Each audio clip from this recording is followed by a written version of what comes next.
Good day mga kanayon! So welcome po sa RJ Medina Vlog. So dahil ito ang ating pilot episode ngayong araw na to, para sa vlog na to, dahil makakasama natin ang walang iba, palakpakan po natin, Kagawad RJ Medina. So ayan, so Kagawad RJ, bati ka naman sa ating mga viewer ngayon, sa mga subscriber natin. Siyempre, isang good AM at good PM po sa inyo lahat. Sa mga kanayon po natin dito sa Barangay Nagkaisa ngayon. Siyempre sa mga utol natin dito, especially, siyempre, RJ Medina Leader, shoutout sa inyo lahat. Ayan, so speaking of RJ Medina Leader, so Kagawad RJ, syempre para mas makilala ka pa ng ibang kanayon natin. Ng karamihan, although alam naman natin na kilala ka na syempre ngayon, kilala ka na dito sa barangay. So, para mas makilala ka pa nila, sino ba si Kagawad RJ Medina bago maging isang kagawad? Paano nga ba?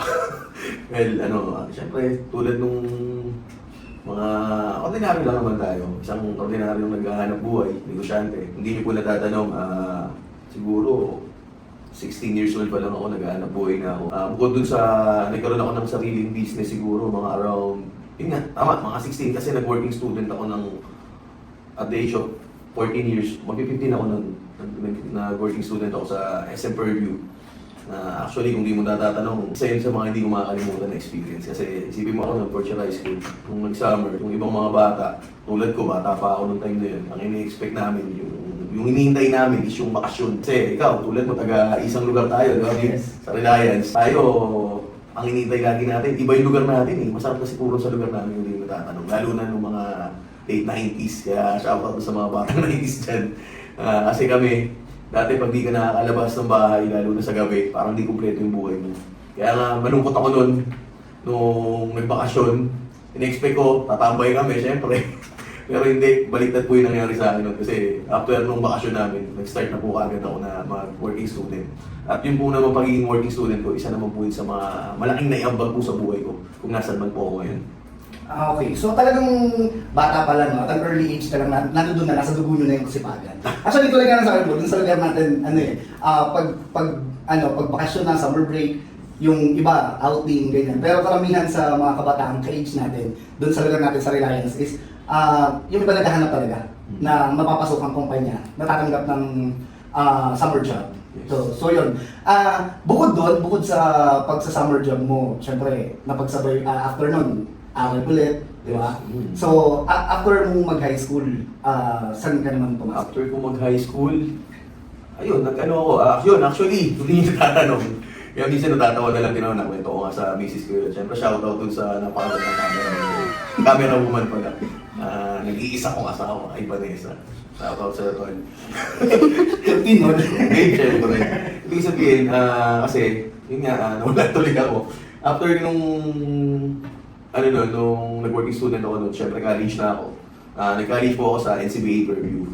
Ang course ko po doon is BSBA HRM.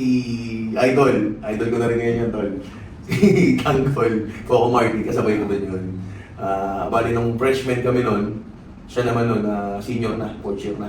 Dalas ko makita doon niya kasi taga dito lang din sa atin yan sa Gulod. Parang for NCBA. NCBA, pero dati pa lang talagang iba yan. Galing. Ako naman nun bago lang. Siguro tatanungin nyo, bakit ko kinuha yung course na HRM? Hindi nyo po natatanong. Hindi ko rin po alam. kasi po yung HRM na yun, nung time na yun, after nung high school, kasi alam niya, medyo may kakulitan din po tayo ng bata. Parang wala lang, kasi ako gusto po talaga ako, pangarap ko dati ng bata ako is architecture. Magaling ako mag-drawing ng bata, lalo na ng mga grade school pa ako nun. Hindi ko alam bakit nawala eh. Nawala yung talent ko ron eh. Napunta puro kalokohan kasi. So, nangyari, yun nga, yun yung naisip ko, nung tinanong-tanong ko, mahirap yata daw yung course na yun. Ngayon, trending nung time na yun is yung HRM. Oo. Kasi nga, ang utak po kasi ng mga typical na Pinoy nung time na nung 2000 po yata, tama. 2001, 2002 is, sabi nila, pagka nag-HRM ka raw after ng pag-graduate mo, usually abroad. Yes. Kaya ako, isa rin po yun sa mga inaasam ko dati. Kasi alam niyo naman, hindi naman po tayo sinilang na meron. Baga, nasa middle class lang talaga tayo. Gusto ko rin batiin nga pala yung mga mahal kong ate. Siyempre, hindi dahil sa kanila, hindi naman ako makakapag-aral nun. Yun nga, shoutout kay Ate Josie, Ate Echi, sa Laguna, tsaka sa Macau. Mahal na mahal ko kayo. Siyempre sa tatay ko. Shoutout sa inyo tayo. Magaling kayo dyan, napalakas pa kayo. Ganoon din sa kapatid ko, kay Buling, tsaka kay Mot. Anyway, balik tayo sa topic. Yun nga, yung sa HRM yun. Na nung pagpasok ko nun, ano nga, di ba galing ako ng working student, di ba? Oo. Tapos, nung nag-college na ako, nung freshman ako nun, ang ginawa ko nun, sabi ko parang boring ah. Kasi parang wala eh. Iba kasi ako, to be honest po iba yung high school life. Oo naman. Iba yung high school life. Sabi nga nila, doon mo ma-experience lahat ng saya. Puro ikaw, Tuwing dami mo high experience sa high school. Pero, ngayon, lagi ko sama sila, Utol Jen. Very supportive pa rin Yes, oo naman. si Ma'am Ella. Ganun. Oo. Ngayon, nung yun nga, medyo may kakulitan tayo nun. Tapos dumating sa point na nung third year na kami, kung hindi niyo po natatanong, nakwento ko naman sa misis ko yun. Dala rin po siguro ng kabataan. Kasi nga po, siguro, tama rin po yung sinabi nila. Pero hindi ko po biniblame sa magulang ko. Kasi kung hindi nyo ito natatanong, 6 years old pa lang po ako nun. Wala na akong airmats.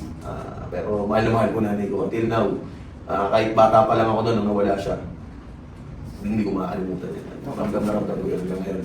Siyempre, ganun din sa tatay ko na sobrang mahal ko. Airpat ko.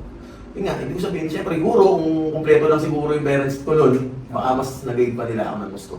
Sinasabi ko po ito para maging aware din po kayo. Siyempre, lalo-lalo sa mga anak natin. Kasi po ako sa anak ko, ganun kang ginagawa ko, ganun ako ka-fit ngayon. Kasi ayoko maging ganun sila katulad ko nun.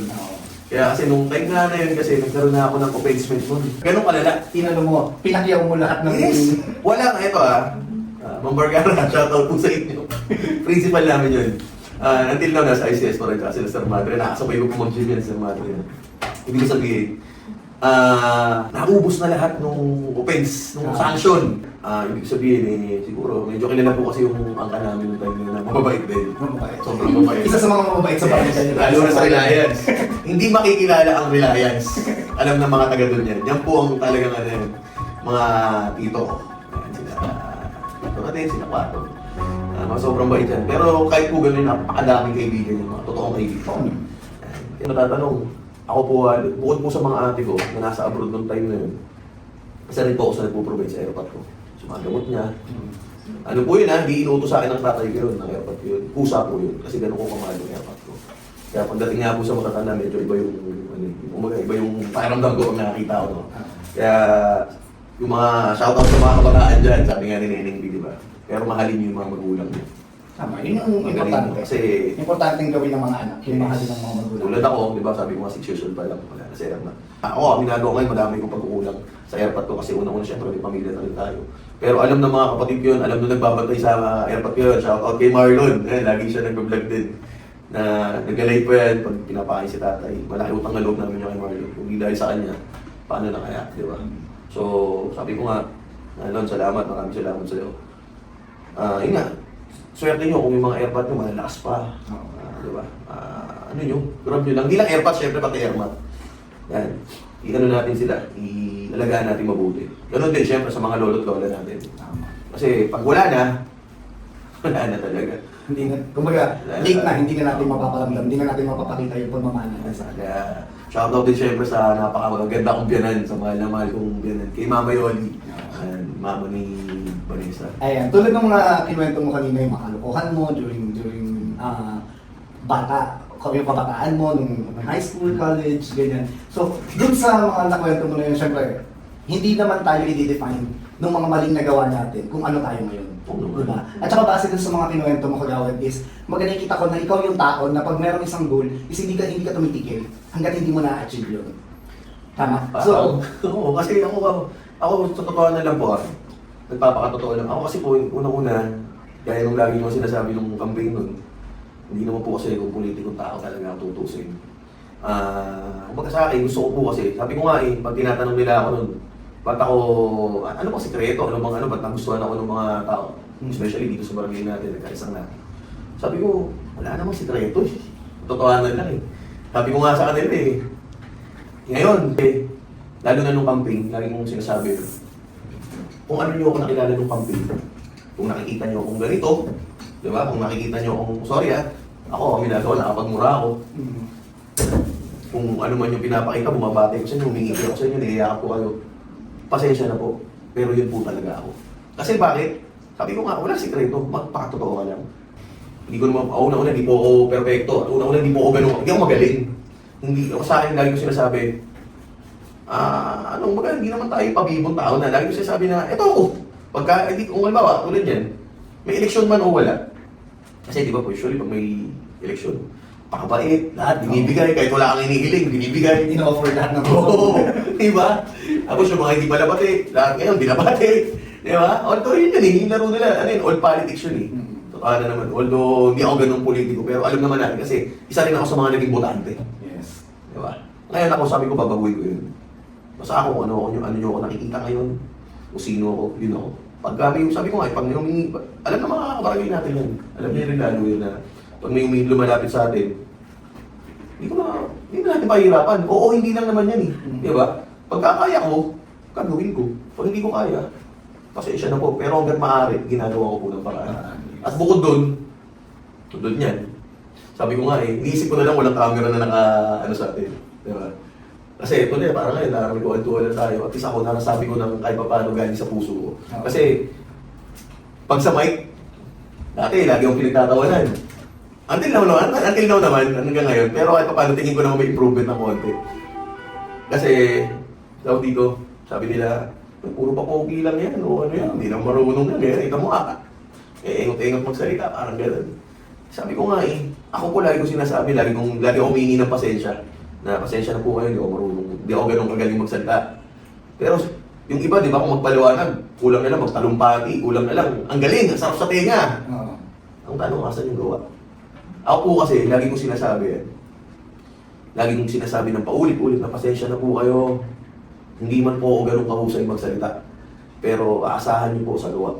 Hindi niyo po ako masusubukan doon. Dahil sabi ko nga, pagkakaya ko, bibigay kagad natin, gagawin kagad natin.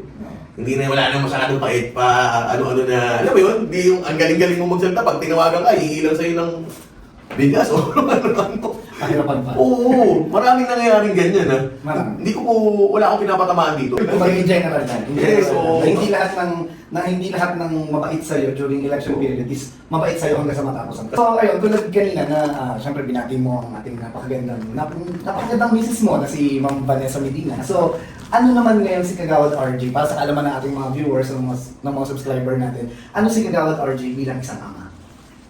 Alam niyo yun. Alam niyo yun. Unang-una, ako, tulad dito, syempre, pag nasa bahay ako, eto kunyari yan, tulad niya si Vanessa, alam ko nandito tayo dito. Pag nasa bahay, naka-loudspeak din yan. Totoo. Kaso, wala eh, ganun, typical lang. Mga old school na ako, tawag sa akin ng anak ko, tatay. Tawag sa kanya, nanay. So talagang isang simpleng pamilya, isang masaya at simpleng doon ka naman, di ba sabi ko nga sa inyo, hindi tayo old politician. Pero pagdating sa family matter, pagdating sa pagpapalaki ng anak, at sa pagiging asawa, doon old school ako. Kasi, yun yung nakalakihan ko eh.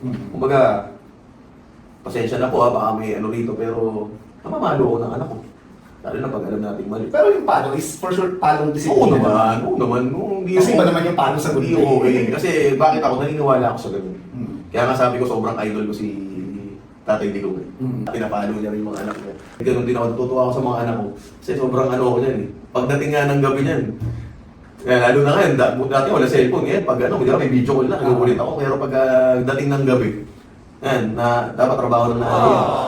Masahihin ka. Yun ang agad kung marami kang anak. Hindi ba marami? Kasi apat po kasi anak ko.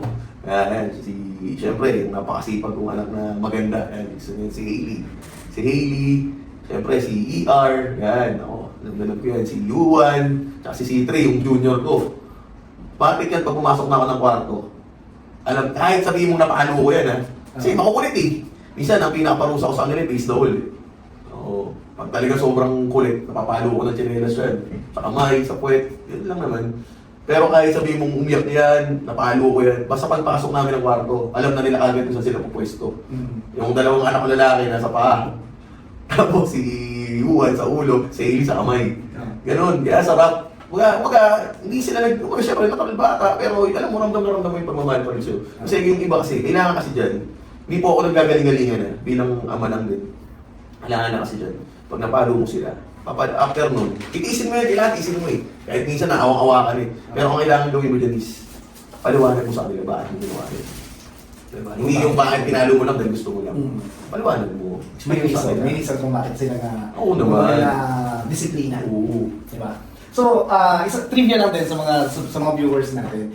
Si Kagawan RJ po, siya po yung syempre madalas kami magkasama during campaign period last 2023. Siya yung tatay na ibang klaseng tatay na kumbaga compare doon sa ibang kilala kong tatay na siya hindi siya pumapayag na walang gabi or magmi-meet sa linggo na wala silang movie night ng ng pamilya niya. So isang buo sila, kumbaga nasa sala or kwarto. Talaga naglalaan siya ng oras para makabanding yung syempre si Ma'am Vanessa, yung wife niya, at saka yung apat na talagang good looking na mga anak po nila. So yun, trivia lang po. Syempre, ayun, maalagang ama. And speaking of pagiging maalagang ama, paano mo na-apply yung ikaw bilang ama? Paano mo na-apply yun ngayong sa barangay mo, sa barangay natin, ngayong kagawad ka niya?